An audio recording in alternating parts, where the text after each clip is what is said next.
विद्यार्थ्यांचं भवितव्य, पेपर लीकचे आरोप, संसदेमधला गोंधळ आणि रस्त्यावरती उतरलेले तरुण हा वाद फक्त विद्यार्थ्यांच्या भविष्याचा राहिलेला नाहीये, तर तो देशासाठी सर्वात मोठा राजकीय संघर्ष बनलेला आहे। पण या वादामध्ये आता एक असा चेहरा समोर आलेला आहे ज्याच्या एका आवाजामुळे संपूर्ण दक्षिण भारत पेटून उठतो आणि ज्याची क्रेज आज देशभरामध्ये आहे। आपण बोलतोय तमिळनाडूचे मुख्यमंत्री सी जोसेफ विजय म्हणजेच थलपती विजय यांच्याबद्दल। टीव्हीके पक्षाचे प्रमुख विजय यांनी नीट परीक्षेवरून थेट केंद्र सरकारवरती हल्लाबोल केलाय। त्यांनी थेट नीट परीक्षा रद्द करण्याची मागणी केलेली आहे आणि सोबतच या समस्येवरती एक अतिशय महत्त्वाचा घटनात्मक पर्याय सुचवलेला आहे। इतकंच नाही तर दिल्लीमध्ये राहुल गांधी यांना ज्या प्रकारे पोलिसांनी ओढत नेलं त्यावर देखील थलपती विजय यांनी ताशेरे ओढलेले आहेत। या व्हिडिओमध्ये आपण समजून घेऊयात की थलपती विजय यांनी केंद्र सरकारला नेमका कोणता पर्याय सुचवलेला आहे। राहुल गांधींच्या अटकेवरती विजय यांनी नेमकं काय म्हटलंय आणि विजय यांच्या या भूमिकेमुळे या आंदोलनाला नेमकी किती मोठी ताकद मिळणार आहे। नमस्कार, मी अमोल किन्होळकर, आपण पाहत आहात महाराष्ट्र टाइम्स ऑनलाइन। दिल्लीमध्ये नीट परीक्षेतील गोंधळाच्या विरोधात तरुण तरुणी हे रस्त्यावरती उतरले। या आंदोलनाला पाठिंबा देण्यासाठी लोकसभेचे विरोधी पक्षनेते राहुल गांधी स्वतः मैदानात उतरले। दिल्ली पोलिसांनी राहुल गांधीसह अनेक विरोधी नेत्यांना ओढत नेलं, त्यांना ताब्यात घेतलं आणि गाडीत टाकलं। या दृश्यांचे फोटो आणि व्हिडिओ समोर आल्यानंतर देशभरामध्ये संतापाची लाट आहे। सत्ताधारी पक्ष या आंदोलनाला राजकीय नाटक म्हणतायत, तर विरोधक याला लोकशाहीची हत्या म्हणतायत। थलपती विजय यांनी एक्सवरती अत्यंत कडक शब्दांमध्ये केंद्र सरकारचा निषेध नोंदवला।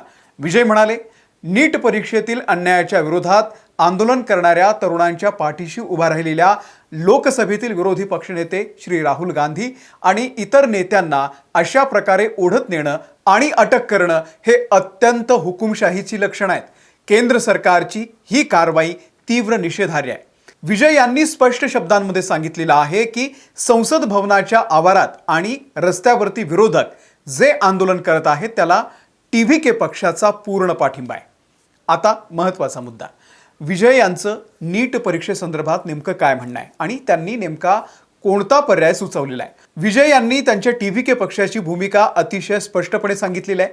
ते म्हणाले, नीट परीक्षा पूर्णपणे रद्द झाली पाहिजे, पण रद्द करा असे सगळेच म्हणतात। विजय नेमकं काय वेगळं सांगतायत? विजय यांनी या समस्येचं मूळ आपल्या राज्यघटनेतील अधिकारांच्या वाटपामध्ये शोधलेलं आहे।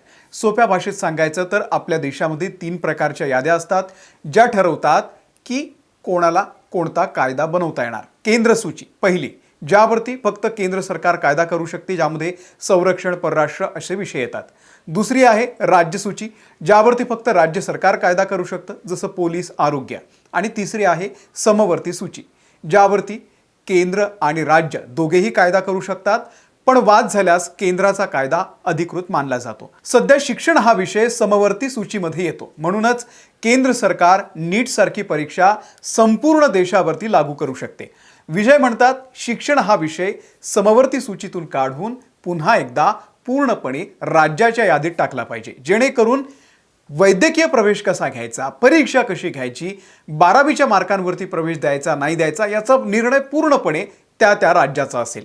विजय यांनी यावरती एक व्यावहारिक मार्ग सुचवलाय। ते म्हणाले, जर शिक्षण विषय थेट राज्य यादीमध्ये टाकण्यात काही कायदेशीर किंवा तांत्रिक अडचणी असतील तर तात्पुरती व्यवस्था म्हणून एक स्पेशल कंकरंट लिस्ट तयार करा। या विशेष यादीद्वारे राज्य सरकारांना त्यांच्या राज्यातील सामान्य आणि वैद्यकीय शिक्षणावरती पूर्ण अधिकार द्या। थोडक्यात सांगायचं तर विजय यांचं असं म्हणणं आहे की देशातील प्रत्येक राज्याची भौगोलिक, सामाजिक आणि शैक्षणिक परिस्थिती वेगवेगळी आहे।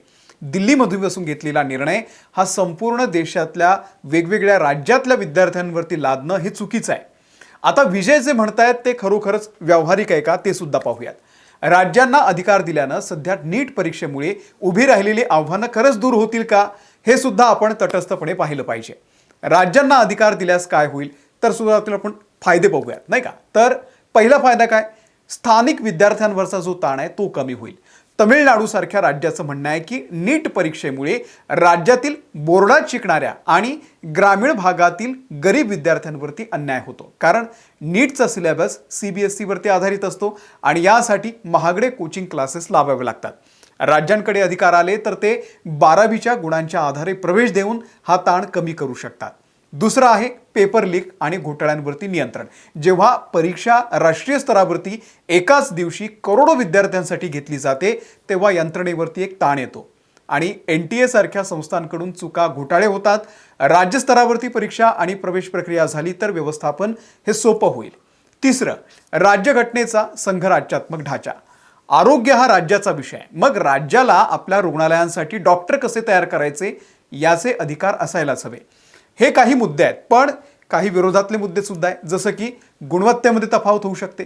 जर देशातील सर्व 28 राज्यांनी आपापल्या वेगवेगळ्या पद्धतीनं वैद्यकीय प्रवेश सुरू केले तर संपूर्ण देशामध्ये डॉक्टरांच्या गुणवत्तेचा एकच निकष राहील का? तर नाही. दुसरं, राज्यातला भ्रष्टाचार. नीट परीक्षा येण्याच्या पूर्वी अनेक राज्यांमध्ये खासगी मेडिकल कॉलेजेस डोनेशनच्या नावाखाली करोडो रुपये उकळायचे आणि तिथल्या प्रवेश परीक्षेमध्ये प्रचंड घोटाळे व्हायचे. हे रोखण्यासाठी सर्वोच्च न्यायालयानं नीट लागू केलेली होती. राज्याकडे अधिकार गेल्यावरती हा जुना भ्रष्टाचार परत येणार नाही याची गॅरंटी काय? तिसरं, विद्यार्थ्यांचं स्थलांतर कमी होईल, म्हणजे कठीण होईल. जर एखाद्या महाराष्ट्रातील विद्यार्थ्याला तमिळनाडू किंवा कर्नाटकमध्ये जाऊन वैद्यकीय शिक्षण घ्यायचं असेल तर त्याला प्रत्येक राज्याची वेगळी परीक्षा द्यावी लागेल आणि त्यामुळे विद्यार्थ्यांचा त्रास वाढू शकतो. एकंदरीत काय, तर राज्यांना अधिकार देणं हा एक उपाय असू शकतो, पण तो परिपूर्ण उपाय नाही आहे. केवळ अधिकार हस्तांतरित करून चालणार नाही, तर राज्यांच्या पातळीवरती पारदर्शकता कशी राहील हे पाहणं सुद्धा तितकंच गरजेचं आहे. थलपती विजय हे फक्त तमिळनाडूतले सुपरस्टार नाही आहेत, तर आजच्या तारखेमध्ये संपूर्ण दक्षिण भारत आणि उत्तर भारतातील तरुणांमध्ये सुद्धा त्यांची प्रचंड क्रेज आहे. जेव्हा असा एखादा मास आयकॉन विद्यार्थ्यांच्या मुद्द्यावरती उघडपणे बोलतो तेव्हा त्याचे राजकीय आणि सामाजिक परिणाम फार मोठे होतात. विजय यांचा मूळ मतदार किंवा पाठीराखा हा युवा वर्ग आहे. नीट परीक्षेचा थेट फटका याच तरुणांना बसलेला आहे. विजय यांनी हा मुद्दा हाती घेतल्यानं तरुण वर्ग अधिक आक्रमकपणे त्यांच्या पाठीशी उभा राहतोय. तमिळनाडूमध्ये DMK पक्षानं 2021च्या निवडणुकीमध्ये आम्ही सत्तेत आलो की नीट रद्द करू असं आश्वासन दिलं होतं. विजय यांनी आपल्या या निवेदनामध्ये नाव न घेता DMK वर सुद्धा निशाणा साधलाय. त्यांनी म्हटलंय की आम्ही मतांसाठी खोटं आश्वासन देणारे फसवं राजकारण करत नाही असं सांगत विजय यांनी जे विरोधक आहेत DMK त्यांनाही उघडं पाडलंय. म्हणजेच विजय यांनी एकाच दगडामध्ये दोन पक्षी मारले. केंद्रातील भाजप सरकारला घेराव घातला आणि तमिळनाडूतल्या DMK पक्षाच्या आश्वासनांवर देखील प्रश्नचिन्ह उपस्थित केलं. शेवटी मुद्दा असा येतो की राजकारण कोणत्याही पक्षाचं असो, नुकसान मात्र आपल्या देशातील प्रामाणिक अभ्यास करणाऱ्या विद्यार्थ्यांचं होतंय. विद्यार्थ्यांना आज घोषणाबाजी नकोय, त्यांना मोर्चे नकोय, त्यांना स्पष्टता हवी आहे, पारदर्शकता आणि न्याय हवाय. केंद्रानं केवळ आपली प्रतिष्ठा जपण्यासाठी परीक्षा लादत राहणं हे सुद्धा चुकीचं आहे आणि विरोधकांनी देखील फक्त राजकारणासाठी या मुद्द्याचा वापर करणं सुद्धा चुकीचं आहे. थलपती विजय यांनी सुचवल्याप्रमाणे जर केंद्राला नीट पूर्ण रद्द करणं शक्य नसेल तर किमान राज्यांना सूट देण्यासंदर्भात किंवा स्पेशल कंकरंट लिस्ट संदर्भात संसदेमध्ये मोकळ्या मनानं तरी चर्चा व्हायला पाहिजे.